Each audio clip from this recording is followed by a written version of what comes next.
এই মুহূর্তের বড় খবর, আহমেদাবাদের ভয়াবহ বিমান দুর্ঘটনায় বিমানে থাকা 242 জনেরই মৃত্যু। সংবাদ সংস্থা এপি সূত্রে খবর। আরো একবার আপনাদের জানিয়ে রাখি, আহমেদাবাদে ভয়াবহ বিমান দুর্ঘটনায় বিমানে থাকা 242 জনেরই মৃত্যু হয়েছে বলে সংবাদ সংস্থা এপি সূত্রে খবর। মৃতদের মধ্যে 169 জন ভারতীয়, 53 জন ব্রিটিশ নাগরিক। জানা যাচ্ছে যে 242 জনেরই মৃত্যু হয়েছে।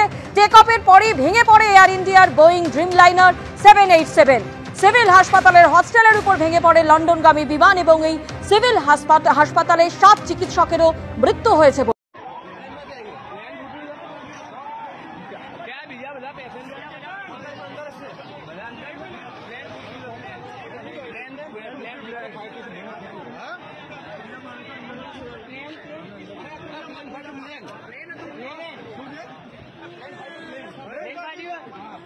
Learn part